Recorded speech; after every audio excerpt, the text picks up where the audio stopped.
speakers defending, celebrating, and lionizing one after the other cop killers, people who had murdered police officers, describing them as political prisoners. Convicted cop killer Mumia Abu Jabal, convicted cop killer Mutula Shakur, convicted cop killer Sundiata Akoli, and Tom Manning.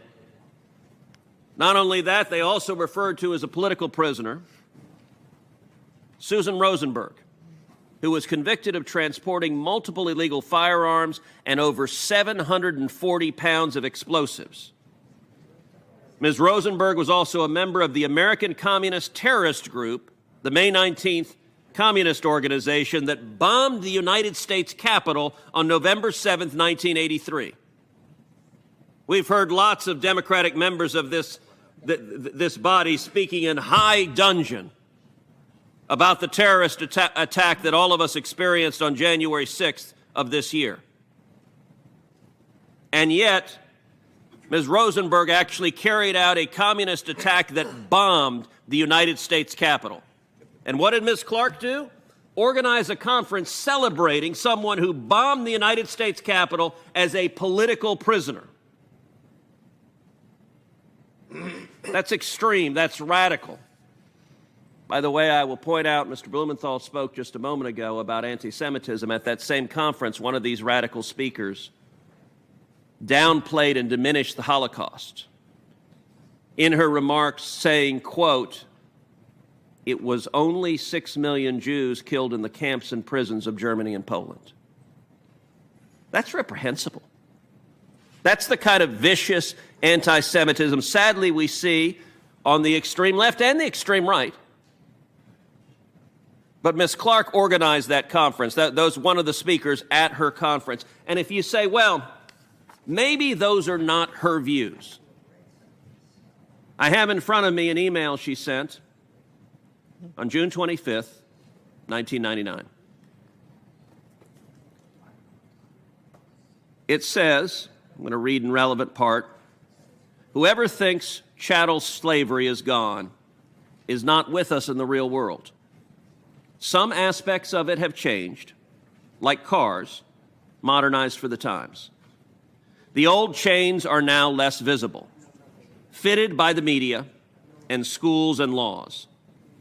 The plantations are called plants or factories, or whatever they call the myriad squalid money-making machines in which the rulers exploit black people and the whole working class. The Klan is now the police, with blue uniforms replacing the sheets and hoods. The corrupt, racist judges are petty Klan administrators. The Kliegels of the bourgeois state, Klavan." Senator, before you arrived this morning, we asked members to try to confine their remarks to 10 minutes, and virtually all of I'm nearing the end of my remarks, and I recognize the last time we had a hearing, the chairman broke the rules and violated the rules of this committee to try to silence speaking. But I want you to. And I understand why you interrupt me in the middle of this email, because it is so extreme that I recognize, Mr. Chairman, you don't want the American people to hear what's in this email. I have, without objection, put into record everything you've asked. I'm not afraid of what you're going to say. I'm just wondering if it's going to come to an end soon. It's going to come to an end soon. It would have been sooner without the interruption, but it will come to an end soon. And now that we're at it, I would ask unanimous consent to enter this email into the record. Without objection. So what I was reading when the chairman interrupted me, the corrupt, racist judges are petty Klan administrators. The Kliegels of the bourgeois state's Klavan, their courts. The midnight torch-burning torture sessions before the neck-stretching and black corpse burning. To each of my Democratic colleagues on this committee, Ms. Clark, in writing, said, I want to read the sentence that on this copy is highlighted. The Klan is now the police, with blue uniforms replacing the sheets and hoods. You do not get to pretend you are defenders of law enforcement when you vote to confirm someone who describes police officers as the Klan and who has advocated repeatedly in writing. And I appreciated that you apologized to the senators from Tennessee for the blue slip, and I was not here for the early part of the hearing, so you may have clarified this and I didn't hear it.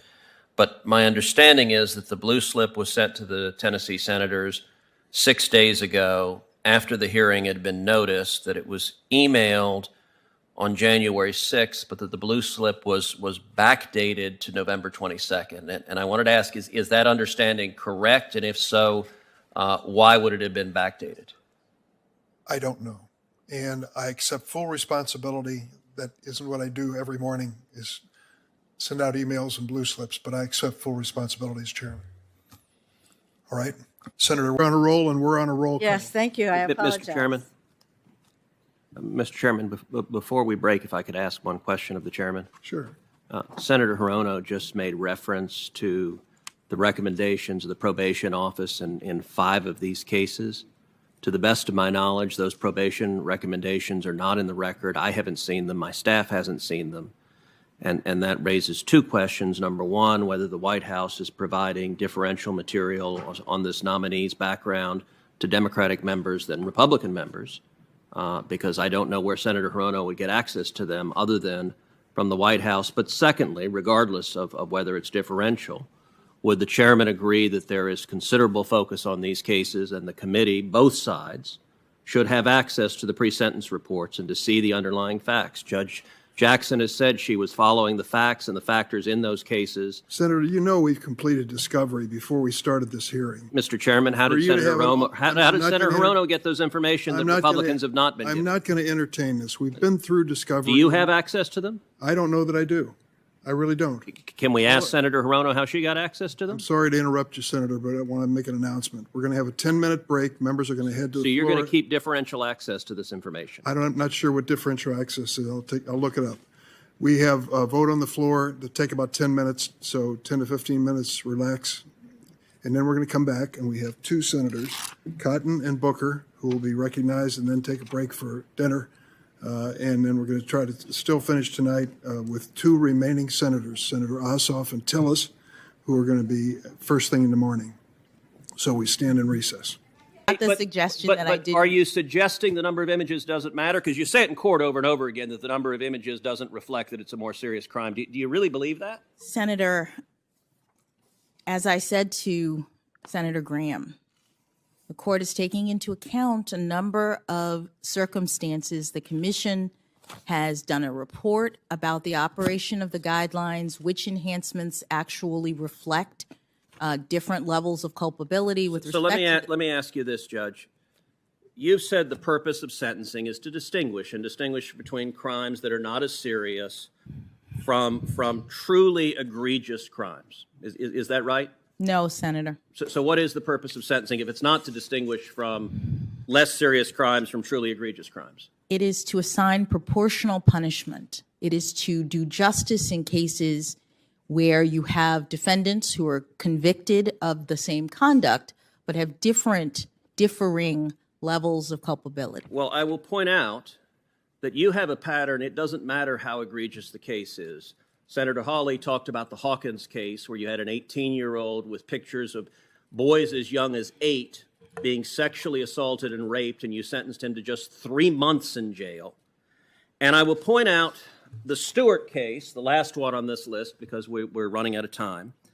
The Stewart case, you describe that he had over 6,700 images and videos. So that's a lot, 6,700. That's a lot of kids being sexually assaulted. You have taken over a minute of my time, Mr. Chairman. You've been given extra time. You usually ask for it. You're given it. Okay. I know you want to interrupt. I know you don't like this line of questioning. I just want you to play by the rules. I know you like to interrupt, but you've consumed a substantial time of my questioning, and I'm going to ask my questions, and you can, if you want to testify, you're welcome to. Senator, Judge, you play by the same rules as every other senator. In the Stewart case, you said from the bench, thus, although this is not necessarily an atypical case, your child pornography possession crime was egregious in the court's view. Okay, so this is a bad one. If you're actually sentencing defendants, you said this was egregious. What did you sentence Stewart for? The guidelines said 97 to 121 months. Prosecutor said 97 months. You said it's egregious. 6,700 images.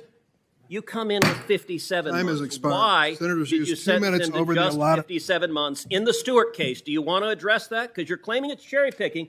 In fact, you're welcome to explain any of these cases, but let's take the Stewart case. Why Senator Coons, did you sentence him for half the amount? you're not recognized, Senator. Senator Do Coons, you not want her to answer that question? you wouldn't allow her any. Mr. Chairman, she may answer the question. I've asked her why she sentenced Stewart. You've an gone over the egregious- time, Senator, by 2 minutes. Why and she? a half. Because you've interrupted me for 2 minutes, Mr. Chairman. Will you allow her to answer the question, or do you not want the American people to hear why, with someone she described as an You know, egregious there comes a point, Senator, where you get a little bit. Chairman Durbin, will you allow her to answer the question? You won't allow her to answer. I will happily allow her to. The question is Senator why Cruz, you may Thank you, you proceed. sentenced Chairman. Stewart, an egregious child pornography possessor, So, to Judge Jackson. half of the amount Please, Senator. requested by the prosecutor. Please, Senator. Will you allow her to answer the question, Chairman Durbin? Senator Coons, Thank you. Why are you not allowing her to answer the question? There's You're not over another the time senator by here 2.5 that you've not allowed her to answer the question. You're finished. I'm not asking another question, but allow her to answer the question, Chairman Durbin. Thank you, Chairman Why Durbin. do you not want the American people to know what happened in the Stewart case or any of these cases? Chairman Durbin, I've never seen the chairman refuse to allow a witness to answer a question. You can bang it as loud as you want. well, I can just tell you, at some point, you have to follow the rules. Okay, will you let her answer the question? You've been interrupting, and by the way, with Senator Graham, it went 10 minutes over. You've sure taken did. a big chunk of the time. Will you allow her to answer the question? You've given her. Why no are you opportunity afraid of to her? answer She's this. welcome to answer it right now. Will you let her? Senator Coons. Will you let? So no, you don't want her to answer the question? Senator Coons. Will you let her answer the question? Chairman Durbin. Apparently, Judge you are Jackson. very afraid of the American people. Committed. And so judges are having to decide, how are we going to deal with the penalties and do our jobs to impose sentences that are sufficient but not greater than necessary under these circumstances? Yep. Thank you, Judge. I'll just say in closing that I appreciate that answer, and I understand that as a policy matter. I just think we disagree. I think that the more images are there, the more punishment there should be, and I want to see this deterred. And I just think we've pretty fundamentally disagreed. I've enjoyed our exchanges. Thank you for your candor, and I appreciate it. I just disagree with you on the law. Thank you, Mr. Chairman. Senator Hirono. Mr. Chairman. Mr. Chairman. Senator Hirono's turn. Mr. Thank you, Chairman, Mr. Chairman. I'm asking to be recognized to make a point to the chairman. I believe he recognized me. May I Mr. proceed? Mr. Chairman. Mr. Chairman, I waited my turn on here, and I've been on this committee for 47 years.